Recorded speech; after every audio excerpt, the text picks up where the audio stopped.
What's up, guys? Welcome back to Newswave. Yesterday, stuff was all over the place. Seriously, news was dropping left and right from Sony, Microsoft, Nintendo. Even had an older game looking like it might be coming back after this tease that's kind of related to Red Dead Redemption. Seriously, it's all over the place. We're going to go through all that stuff today. If you guys are new here, we like to go through the news every weekday morning, 8 a.m. Eastern time. So consider subscribing if you want to stay up to date on all stuff gaming and tech related. We even got some new Intel processors, so there's a lot of stuff happening. Let's just start right away with Call of Juarez. If you've been missing this game, well, you might be seeing something from Techland, as they, of course, reacquired the rights and everything for this game. And it looks like something might be happening. They released an image on their Facebook, and then they released a trailer pretty much pointing out or relating themselves to Red Dead Redemption, of course, both being a Western setting, simply saying legends never die. And that was kind of it. Now, Eurogamer also reached out to Techland to ask, and they just said, hey, we're looking at it. We're seeing what we can do with this. So it's exciting. They, of course, reacquired the rights for some reason, so it's exciting to see this if you're a Call of Juarez fan. Of course, we had Gunslinger, I believe that's back in 2013. I remember that was on the PS3 and 360 and PC and everything, and they actually re-released it recently on Steam, so they're doing something with this game, something with this IP. I don't know if they're going to remaster it and put it out on newer systems, or maybe they're looking at like a full-on sequel. I put that out on Twitter and people got really excited, so it's good to see a lot of people remember Call of Juarez. And I do remember it got good reviews and everything. Gunslinger did, so yeah, let's see what they can do with this. Also, retro fans are probably excited because there was a project that's been going on for a couple years now. It's a new Sega Genesis or Mega Drive, depending on how you know it or which part of the world you're in. And it's actually coming out. There's a new game coming out at the end of this month. It's Paprium. You may have seen this trailer at one point because this is from the developers, the creators of Pierre Solar, and that was an RPG. This is a beat-em-up game, though, and they sent a message out to backers saying that they were having a launch party later on this month on the 27th of October.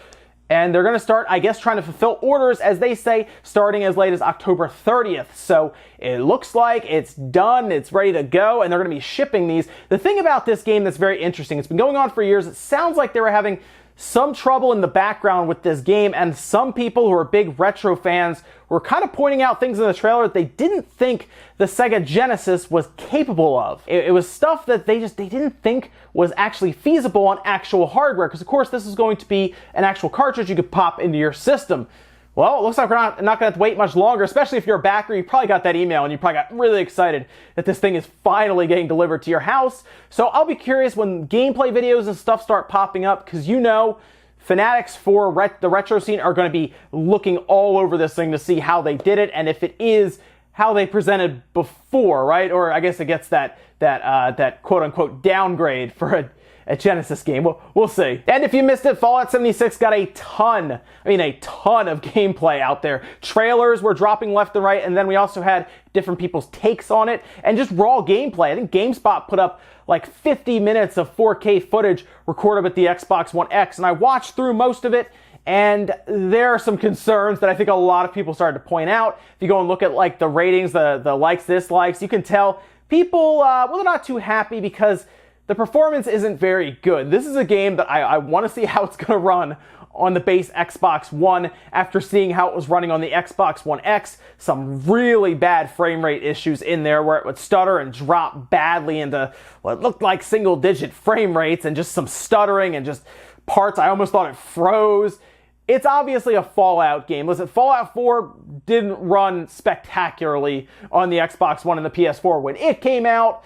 So I wasn't exactly expecting a game like this from Bethesda that now has online put in it with a bunch of people running around playing Fallout essentially to run well. But man, it's just, I wanted it to run well on the consoles. It looks like if you're going to want a smooth experience with this game, you're probably going to want to lean towards the PC, which most people probably already know that. But I hope this was just beta footage that they've been working on since then, or just, I don't know, something. Because it doesn't look like a quality product from the 50 or so minutes of gameplay that was out there, and probably about the 30 to 35 minutes that I watched. All right, guys, some of the quick news out of the way. Let's jump into some of the bigger stuff, and we're starting right away with Microsoft because they announced their streaming service. I've been talking to you guys, and I know we've talked about it on podcasts about how Microsoft appear to be developing a streaming service / streaming box for the next generation for the Project Scarlet.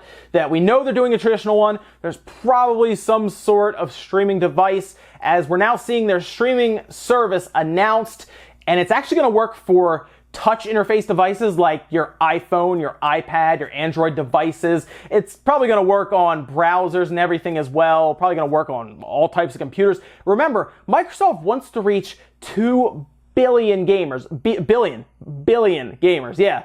That is a lot of people to reach. You're not going to do that through selling consoles traditionally. You're going to have to go to systems that people already have, and we all have a cell phone, so it makes sense why Microsoft is making this push towards mobile devices. It's something all companies are doing. Microsoft, Nintendo, Sony, they're all making games in some way, shape, or form, or services for cell phones. We've seen Nintendo heavily push towards cell phones now with free-to-play games with Animal Crossing and Fire Emblem. So it's not surprising to see these companies start to focus on it. And now that Microsoft has announced this streaming service that they are calling Project xCloud, it makes things extremely interesting. That's out to the public in 2019, and they went over a ton of stuff on their blog page detailing this, where they talk about how they have Azure data centers all over the place now, and they're actually installing custom hardware for current, past, and future Xbox games. So the idea here is you have a cell phone, you have a 4G connection, or they're even future-proofing for 5G, which is supposed to be across the US by 2020. We'll see how that goes. That might be a little later, but we do know T-Mobile and Sprint are trying to make this happen. I know Verizon's on it as well, so maybe we will get to a point where you have 5G all over the US, and they're trying to work through that. They have it currently running on a 10 megabit connection, and they are targeting the low-end connections is their big thing now. And then, of course, they'll ramp up to where if you have a good connection, well, you're just getting 4K. It's clear that they are pushing towards cell phones now because they're having a touch interface that will give you controller support, but they also have shown things where you have an Xbox controller kind of connected to your cell phone or its controller in general. So they want cell phone users on this, and this gets very interesting. It's going to be going out to the public in 2019. They're going to have a beta set up and everything, and it's going to be interesting to see how they get the latency problem down. That's the biggest issue we all have with streaming, is the latency just kills the idea. Now, Microsoft has been working, I can tell you guys, has been working on the streaming service for a long time. They've invested many, many millions of dollars, so they want this to work. They desperately want it to work. It'd be great for them because it's a lot of money. I know you might not like streaming, but you have to kind of look at the bigger picture and say, there are people who don't care. They don't want to buy a system to play a game.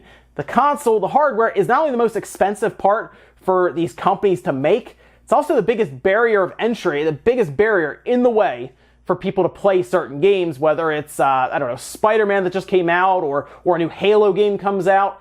If you don't have to buy the hardware, you just buy the game from Sony or Microsoft or Nintendo, well, everybody technically wins because software is where these companies make their money. Now, I do think I don't think this is going to replace traditional hardware anytime soon. Microsoft even says in their trailer for the service that traditional hardware is still happening. So don't get worried about that. It's going to be interesting just to see how this works out. I have seen a lot of people immediately when this comes out thinking, oh, that'd be cool if they let that on Nintendo's platform, on the Switch. Here's the thing about that, because this was an ongoing conversation online yesterday. Nintendo of Japan is a seriously traditional company. Nintendo, we already see what they're doing with their online. They don't really get online, and it's because they're more traditionalists when it comes to that. They are older businessmen in Japan who deal with all of this. The fact that they had crossplay was amazing outright. I'm gonna just be honest, but I don't think this is going to happen anytime soon. I don't see how it benefits Nintendo in any way to let Microsoft sell games on their platform that could then take away from their own sales. You see what I mean? Like, why would they do that? It doesn't make sense to me. There were rumors, I know at one point it was even being discussed and thought about when people were talking about when Game Pass showed up. Wouldn't it be cool if Game Pass is on the Switch? That's another thing. I don't get how it makes sense for Nintendo to allow that. Rainway still isn't on the Switch, so obviously there is an issue there one way or the other. So it's a cool thing to see. It's a start of something big for Microsoft. I'm going to tell you that now because they're me pushing this. we'll just see how the latency is, and we'll see how it works out in 2019. Next up, let's talk about the PlayStation 5 and the possibility of backwards compatibility. I think it feels obvious to most of us with how Microsoft pushed it so heavily, and it was a big weakness for Sony this generation to not have that. It makes sense that they would have backwards compatibility for the PS5, considering it's x86 across the board and everything. You figure it won't be too hard to have PS4 games work on the PS5. Well, Gear Nuke actually found a patent that's described like this. Each asset, such as a texture called for by legacy software, such as a legacy computer game software, has a unique identifier associated with it. The unique identifier can be rendered by imposing a hash on the asset, and then the asset stored with its identifier in a data structure. An artist remasters textures for presentation on a higher resolution display, then envisioned in the original software, and stores them back in the data structure with their identifiers. The original software is then played on the higher resolution display with assets such as texture calls being intercepted, identified, and the data structure entered to retrieve the remastered asset having a matching identifier. The remastered asset is then inserted on the fly into the game presentation. Now, this patent is titled Remastering by Emulation. So yeah, they're essentially changing, as you can see, their assets out and trying to make them work better for higher resolution displays like your 4K display, because maybe that PS2 game doesn't look great on that. Maybe that PS1 game, maybe that PS3 game? That's the big question now. Can Sony get PS3 games emulated for backwards compatibility? You might be saying it's impossible. There's no way. No one can do that. Well, interestingly enough, an emulator actually exists right now for the PS3, and it not only exists, it actually functions fairly well. We actually talked about RCPS3 a while ago. Well, it works. You can actually play PS3 games on your computer right now. So if someone supported by Patreon that was a volunteer for a while figured it out, I have a hard time believing at this point with the hardware they're probably moving towards, the PS5 that's going to be way more capable than PS4, I have a hard time believing that Sony cannot employ engineers to figure this out. So it would be interesting to see that if they have PS1, 2, PS3, and PS4 all backwards compatible, and kind of leave that, the remastering that they kind of did early days of the PS4, leave that at the door, because Microsoft, they're just letting you put a disc in and you can play it. And I know that PS4 can play PS1 and PS2 games, so why can't I put my PS1 or PS2 disc in and play the game? It's something I've been asking for a while. They're the most successful company when it comes to consoles sold right now, so they really should be leading the way rather than Microsoft, who's been making like everything backwards compatible at this point. Putting original Xbox games in. Come on. Next up, let's talk about a stealth indie release on the Nintendo Switch. Kind of out of nowhere. It's pretty cool because I like the game. I haven't played the second one yet. I've been meaning to, but I've been stuck on a couple other games like Dragon Quest and some others like Spider-Man and everything. Guacamelee is hitting the Switch. It's actually hit the Switch now. If you go to the shop, eShop, you can download it and play it, which is awesome to see that. It was, of course, on the Wii U. It was also on other platforms. You've probably played it already if you were already thinking about it. But if you haven't, I recommend picking it up. It's a good game. The second one is also following it to the Switch in December. So later on this year, the second one will be there. So if you haven't played it, get the first one, play that now, and get ready for the second one. This was really cool to see. They actually announced this on Twitter, as you're seeing the tweet here, by Pop Agenda, saying, "We're delighted to be working with Drinkbox Studios on today's release of Guacamelee STCE on Nintendo Switch. Better yet, Guacamelee 2 will be following in December!" Exclamation marks. This is good. This is cool to see. I like seeing these indie games show up stealth release out of nowhere. I would like to have known when this was happening before, but hey, it's something cool to wake up to and be like, oh, there's an awesome indie game now on the Switch. That makes sense. Indie games sell well on the Switch for the most part. Not every indie game that goes to the Switch is a success story, but this is a proven indie game that's very good. And the second one got great reviews on the PS4 that came out in August.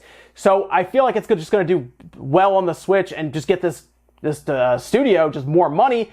Maybe make a third one. It's good to see. In our last bit of news, let's talk about some Intel processors, as they announced a whole little line of Intel processors. It's kind of they're kind of a revision of Coffee Lake, and they had a few there. One of them looks pretty interesting to me, especially as editing video all the time. Looks pretty good, although I am on a Ryzen chip now, so I'll have to see what the reviews are for it. But we're going to check those out right here. You'll see a little chart here from AnandTech, who actually had a nice little breakdown of all the different processors there. They have 3 of them detailed currently: an i9 9900K, an i7 9700K and an i5 9600K, with the 9900K being an 8-core 16-thread with hyper-threading, the i7 9700K being an 8-core, just 8 threads straight up, and then a 9600K, the i5, 6 and 6, so 6 cores straight up as well. And it's interesting to see because the boost clock for the 9900K is up to 5 gigahertz, and I want to see what people are going to do to overclock that thing, as the K series, of course, can be overclocked. What's interesting, though, is underneath the heat spreaders that you usually get on these things, you see people delid these things all the time, by the way. That has a lot to do with the paste underneath of it. According to Intel, they're going to be using straight up solder. They will not be using any kind of thermal paste underneath that heat spreader, so there really won't be any need at this point to delid them, which is great, as people are going crazy with that and using like liquid metal to try to get the best possible temperatures they could out of it.